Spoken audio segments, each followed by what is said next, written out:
Yo, what's going on YouTube, and welcome to Goal Line Hockey. It's your boy Kevin Forte. We're going to be taking a look at the Dallas Stars today. Despite losing in the Stanley Cup Final here in 2020, I think there's a lot of potential in 2021 for the Dallas Stars. We'll be taking a look at that in this video. If you like what we're doing here at Goal Line Hockey, want to see the latest news around the NHL, make sure to give this video a thumbs up and a subscribe down below. Let's take a look at the Dallas Stars.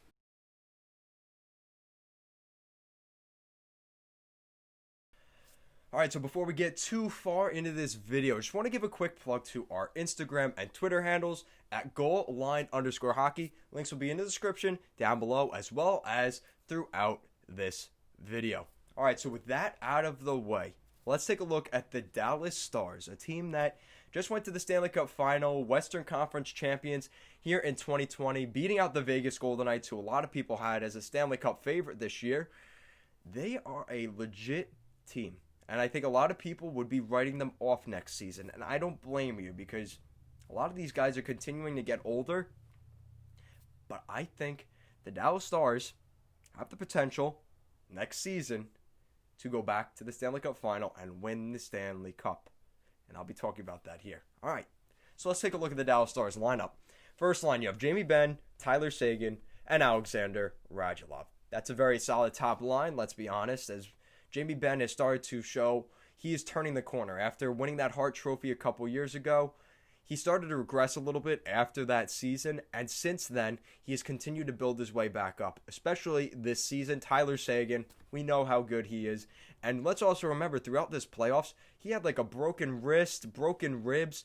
Imagine him in peak performance, how good he would have been this year. And Alexander Radulov, we know the story with him. He's a pretty solid player as well.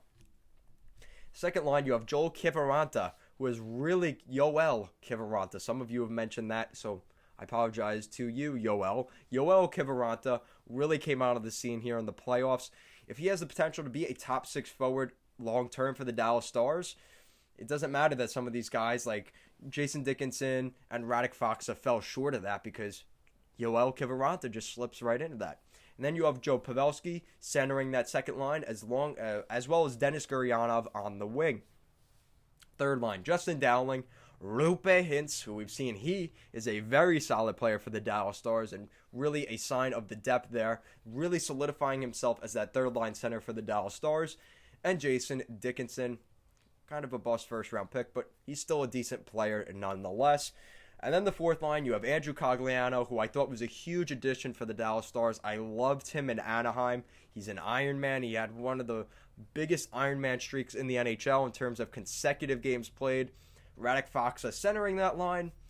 I wish there's more to be seen. I think more untapped potential from Radek Faksa, as well as Blake Como, who back in his days with the New York Islanders, I believe, no, that's Sean Bergenheim. I thought Blake Como was on here, but Blake Como is a great former New York Islander. I will always have a piece of Blake Como in my heart, so I love you, Blake Como.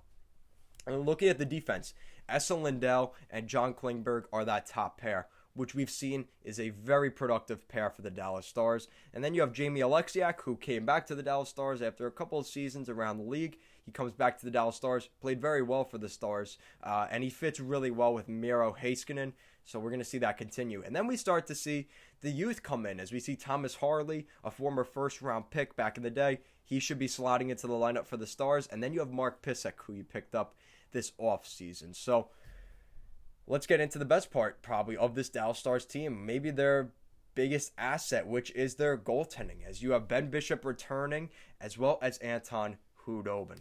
Now, how is Khudobin going to play this season? He's 34 years old. How much longer can he be good? And at the conclusion of his contract, he's going to be 36 years old. Let's just hope he doesn't slip up this year, because we've seen, especially with the guys like Henrik Lundqvist, Martin Brodeur, goaltenders that start to slip up, they never seem to recover once they hit past 30. Whether it's, Corey Schneider, who is much younger, or whoever it happens to be, the second they start to fall down, they never return. So hopefully Anton Khudobin has another at least 1 year, hopefully 2 years left in the tank. And we know what we have in Ben Bishop besides injuries. If he could stay healthy, I'm very confident that Ben Bishop can be the starter for the Dallas Stars.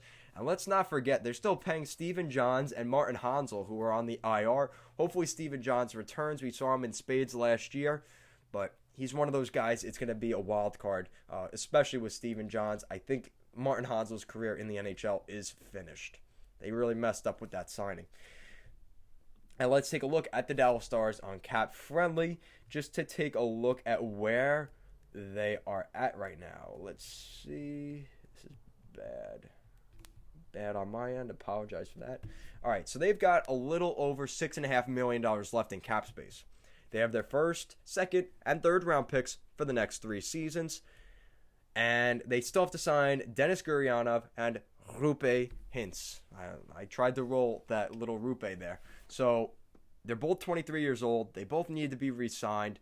$6 million isn't going to cut it. So the Dallas Stars have to figure out what they're going to do with that. And that's really it. Besides those 2 guys, that's really all they have to worry about. They are giving, $8.5 million to both Khudobin and Ben Bishop, who are both, Bishop is 33, Khudobin is 34. I didn't know Bishop was that old already. My goodness. But that's something to keep in mind. Like, they're getting old, guys. They're getting old. So hopefully they stay going. And that's a little bit of a concern for me, because how much more do they have left in the tank? Now, I think this more than likely we're going to see a little bit more of an extended offseason this year. I think it'll benefit Ben Bishop and Khudobin, specifically for the Dallas Stars, just because of their age. They're going to need some time to rest and heal. Those old bodies at 34 years old, they're going to need some help. So we'll see them hopefully return back to form next season. The Dallas Stars are a pretty solid roster overall, and you look at some of the young guys they have in the system. They have some guys that can play. Ty Failhaber, he was an undrafted prospect, but he looks like a pretty solid player. Who else we got? Jason Robertson, Riley Tufte. He is a pretty solid player, former first round pick back in 2016. Thomas Harley, who we talked about, and Jake Ottinger, who I think this is a guy you have to keep an eye on, Stars fans. Former first round pick back in 2017. He's 21 years old. He's on the second year of his ELC with the Dallas Stars, and he has some potential to really do some things. We look at what he did with the Texas Stars last season. In 38 games last year, he had an under 3 goals against average at a 2.57, a 917 save percentage, which I think is very solid. I think this is the future for the Dallas Stars in between the pipes. I don't think there's any question about that. The question is, how soon is he going to be ready? Like I said, he's 21 years old, and we've seen goaltenders take a while to get going. You look at like a team like the New York Rangers, like Igor Shesterkin or Ilya Sorokin, obviously, for the New York Islanders. Like, those guys take a little bit longer to develop. Like Igor Shesterkin right now, let's take a look at Shesterkin. He's 24 years old, and this is his first year as a starter. And Ilya Sorokin, I believe he's even older. He's like 26. Well, let's see.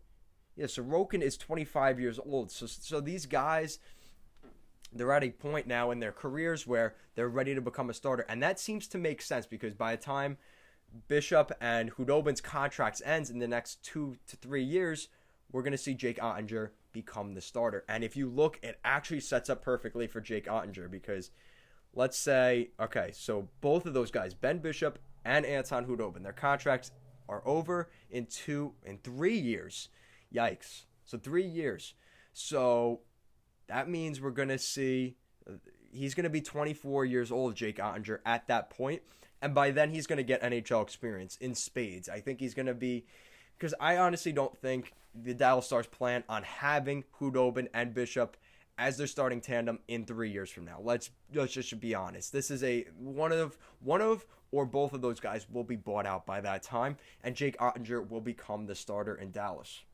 I'm just saying it right now. And based off of the numbers he's putting in Texas right now with the Texas Stars, it may be even sooner than that. Might even be by the end of next season, which would really be a shame, because they still have all that money they have to pay for one of Khudobin or Bishop. Whoever is the weaker of the two, they will have to exile, but that won't really matter as much at that point.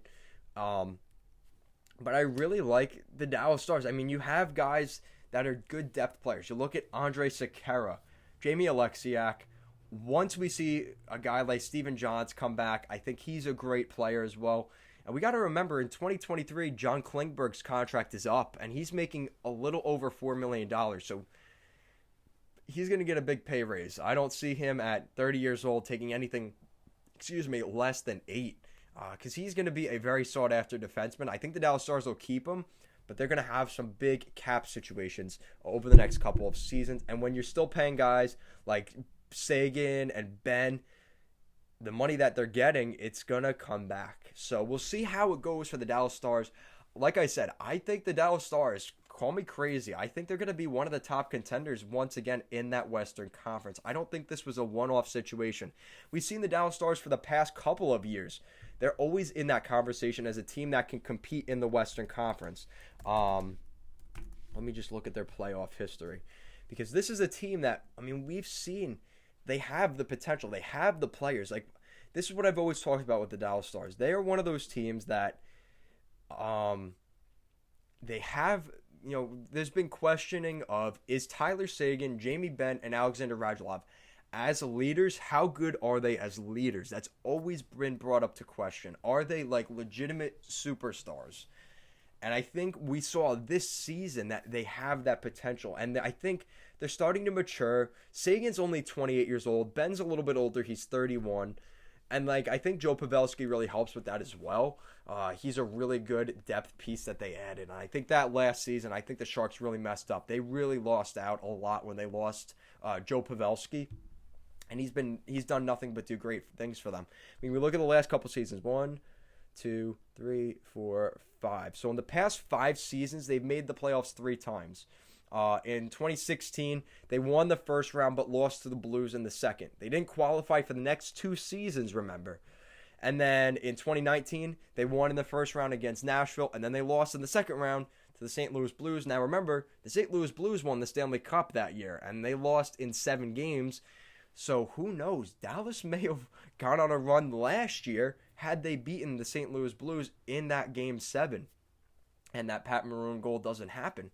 We may be in a completely different, bizarro world if the Dallas Stars had won that game. And then we look at this season.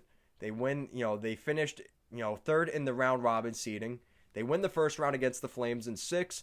They beat the Avalanche in 7. Who, remember, we had the Avalanche as a cup contender. Again, like Dallas had to go through some solid teams here. The Flames, I think, are the weaker out of all these teams, but Colorado, Vegas, Tampa, those are legit teams, and I think Dallas held up pretty well. I think the Lightning series we just saw, it was a mismatch in terms of the matchup. I think the Golden Knights would have been better suited against the Tampa Bay Lightning in that Stanley Cup final, but considering the Dallas Stars held their weight pretty well, and this is a team that, since they came into the NHL, everybody said they're not a hockey area. They're not going to be able to support a hockey team. And I think over the past couple of seasons, they've really shown that they can support a hockey team as long as you can play, as long as you're good. I think that's like any hockey city. I think that's just the scenario. I think there are a couple of exceptions like Toronto, Montreal, maybe Edmonton, because they're just such diehard fan bases. But you look at the rest of the league and everybody, you got to be good. You have to be good to draw interest and hype around your team. I think the Dallas Stars, the success they had this season and even last season, despite the fact they lost to the eventual Stanley Cup champions, I really like the direction of the Dallas Stars. I think that despite the age of Bishop and Hudobin, I think at this level right now, that is the best goaltending tandem in the NHL. Call me crazy. Maybe the Rangers have them beat in terms of, value in Shesterkin and Georgiev. But they were hot this year, Ben Bishop and Anton Hudobin. If they could keep that up next year, like I said, I could see the Dallas Stars going on another run. So let me know, Dallas Stars fans, as well as fans around the NHL, what do you think of the Dallas Stars heading into next year? Do you think this was a flash in the pan for the Dallas Stars the past 2 seasons? Or do you think they have the potential to lift that Stanley Cup next year? Let me know in the comment section down below. And if you like what we're doing here at Goal Line Hockey and want to see the latest news around the NHL, make sure to give this video a thumbs up and a subscribe down below. Thank you so much for watching, and let's go Stars.